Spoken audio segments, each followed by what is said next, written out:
Hi everyone, welcome to What Do You Think? My name is Nancy Wallace, and the name of the show is What Do You Think? And today I'm going to announce this show, and next week's show will be my last live show that I will be doing on Blog Talk. I've been on here for a little while now. We've had a lot of very interesting conversations with my guests.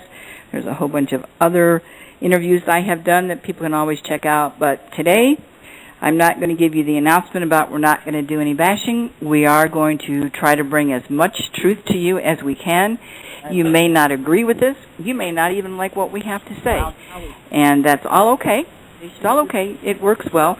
We are trying to make sure that people understand what is going on in the world and has been going on for at least the last 100 years. So we're going to bring everything kind of up to snuff, that what's gone on for the last 100 years. And my producer and myself will be the one doing the show. I do not have any guests. But if you would like to call in, make a comment or a statement, you're more than welcome to do that. So my person that's going to be talking with me today will be my producer. So let's get started. Hi, Nancy. How are you? I'm doing okay. How are you doing today? I'm doing good. Unfortunately, I've got crosstalk here. I hear you speaking. It seems like a delay, a time lag. Can you hear me now? I can hear you now, and I could hear the other talk going on and the music getting screwed up, which so that anybody who hears this understands this actually happens to us a lot. And today and next week, maybe more than ever, but that's all right. We're going to deal with it, and we're just going to keep on going, and hopefully it will help people to understand some of the truth. So where would you like to start today, Steve? Well, I would like to start with a disclaimer right now. And the disclaimer is that the reason why we've got this chatter going on, we have stereo chatter, is because the powers that be do not want me on the air today to say what I'm about to say. So for those of you that are listening, I want you to be patient with this conversation and listen very closely, because we are about to wake up America today. Good. See, I hear you in the background. So for those, I want you to be patient with this conversation and listen very closely, because we are about to wake up America today. So Nancy, what I'm going to do, I'm going to do the next decade, and after I get done with the 1930s, then you can speak, and that way the listener will be able to hear this and understand this, even though we've got shenanigans. Okay. 1930s. Adolf Hitler sent George Herbert Scherf, Sr., an illegal German immigrant who went to work for the world's greatest inventor, Nikola Tesla. He brought his son, George H. Scherf, Jr., with him to work at Nikola Tesla's laboratories. His name is known to you as George Herbert Walker Bush. In the 1930s, the father and son began stealing Nikola Tesla's inventions and giving the information to Adolf Hitler to help win World War II. When Tesla caught young George Scherf stealing, he gave him the nickname Curious George. Okay, that's how he got his name. In 1943, Otto Skorzeny, who was a Hitler bodyguard with the help of Nazis, Reinhold Gehlen, paid a visit to Nikola Tesla's laboratory posing as United States government agents.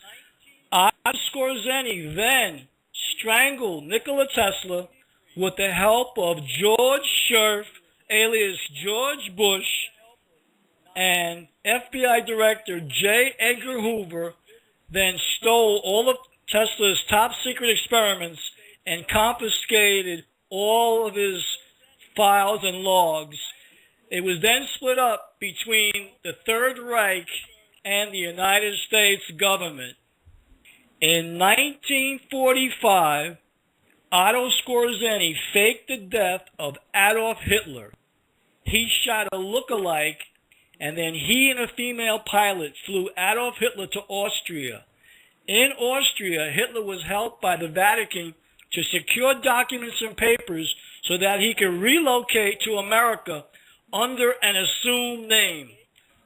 The name Hitler went by in America was William Coates. That's Williamcoates. William Coates. Then, in 1945 through 1947, Admiral Byrd took a journey to the North and South Pole.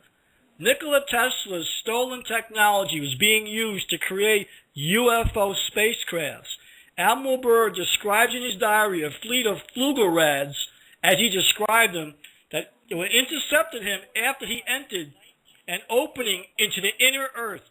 That opening can be found in the Trans-Antarctic Mountain Range in Antarctica. You can also find a video of that on my youtube.com/WebFlixGuys website. Stephen, repeat that, please. In 1945 to 1947, Admiral Byrd took a journey into the North and South Pole. Nikola Tesla's stolen technology was being used to create UFO spacecrafts. Admiral Byrd describes in his diary a fleet of Flugerads, as he described them, that intercepted him after he entered an opening into the inner Earth. That opening can be found in the Trans-Antarctic Mountain Range in Antarctica. You can also find a video that I have on my YouTube site, youtube.com/WebFlixGuy. After 1945, Hitler's former bodyguard and George A. Scherf Jr., alias George Herbert Walker Bush, helped 50,000 hunted Nazis get new identities and jobs in the CIA, FBI, United States Post Office, and other government positions. And after 1945, Allen Dulles and George Herbert Walker Bush had Bhumibol Adulyadej kill his brother King Ananda Mahadol of Thailand to ascend to the throne. Why is this important? Because once Bhumibol became king, George Bush Sr. and the CIA set up a global opium drug network, processing the opium in Thailand and then sending it to Germany, where it was then added to pharmaceutical products. In the 1960s, the money was laundered through Thailand banks. In 1960, Bhumibol came to the United States, and this is when the Obama deception was spawned. Barack Obama is really the son of Bhumibol Adulyadej of Thailand, and his mother is Queen Sirikit of Thailand. He is not born to Barack Hussein Obama from Kenya. That is all a lie, and I can prove it. In 1960, John Kennedy was trying to dismantle the FBI and CIA and the drug running from Southeast Asia because George Bush and the others were trying to make all the Americans drug addicts. In 1963, George Bush Sr., the CIA and Secret Service assassinated John F. Kennedy. There are photos of George Herbert Walker Bush minutes after the assassination in front of the Texas Book Depository. He even concocted the two Lee Harvey Oswalds, and the one that was shot was not the real Lee Harvey Oswald. He was a double. After Kennedy's death, Lyndon Baines Johnson sent 50,000 troops to Vietnam to guard over the poppy fields. This is how George Herbert Walker Bush got his nickname, Big Poppy. Guantanamo Bay in Cuba could now be used as a place to stash all of the opium.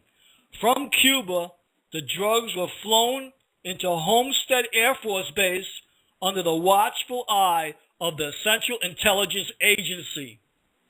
The 1960s was an era filled with assassins. It was a CIA covert operation called Operation Chaos that killed most all of our leaders. Oh, there's not an echo. Here we go. Oh, here it comes. The 1970s, drugs became a major problem for the youth in America, thanks to George Herbert Walker Bush and the CIA. Nope. They're hoping we don't get through this. The 1980s, George Herbert Walker Bush is elected vice president, and he almost gets away with the assassination plot to kill President Ronald Reagan. In 1988, are you listening, George? George Herbert Walker Bush is elected President of the United States. The Secret Service, FBI, and CIA illegally cleared you, George, to become the 41st President of the United States, knowing that you were a Nazi spy. You were sent here by Adolf Hitler to create a Fourth Reich. In 1988, George, if you're listening, I'm sure you are, you had Adolf Hitler's vision now had become a reality. William Coates, also known as Adolf Hitler, had been living in Bethesda, Maryland, and was now in his late 90s. In 1990s, Bush was credited with a $300 billion bailout for the savings and loan banks. Bush, if you're listening, do you remember that? Most of the money was sent to Thailand and laundered by you to Bhumibol Adulyadej, Barack's father, when you stole the $300 billion in a supposed bailout of the Savings and Loan Association. Bush, let me take you down memory lane if I can. What about the screw-up with the Iran-Contra affair when you guys got caught laundering money for cocaine, where all the drugs were going to Guantanamo Bay? Do you recall that? And what about in 2000 when you devised a plan to have a public enemy number one, Osama bin Laden, and create a false flag operation and take down the World Trade Center towers with explosives, and mysteriously building number 7 goes down and is never hit by a plane? And in 2001, I went to the FBI with information about Israeli agents being involved in 9/11 that had stopped me in Montreal a couple years later, and then I became the hunted. And in 2001, George, you had Barack Obama posing in a CIA phony Taliban photo shoot, dressed, wearing a beard and a prosthetic nose, with his hand raised as though he's pledging allegiance. American people, if you're listening, and you've got this delay, that we've got this little crosstalk and delay, be patient and listen. Take out your pencils now and write down what I tell you. In 2008, I was listening to Eric O'Ryan's interview regarding the story that was told by him by Nazi Hitler bodyguard Otto Skorzeny surrounding the identity of George Herbert Walker Bush. After reading the information, I was unable to find birth records for George Herbert Walker Bush being born in America, or find his name listed on the United States 1930 census that was taken. He was not listed as one of Sheldon Prescott Bush's children on that census. And not long after that, there were attempts made on my life in 2008. Do you remember that, George? Because I remember it well.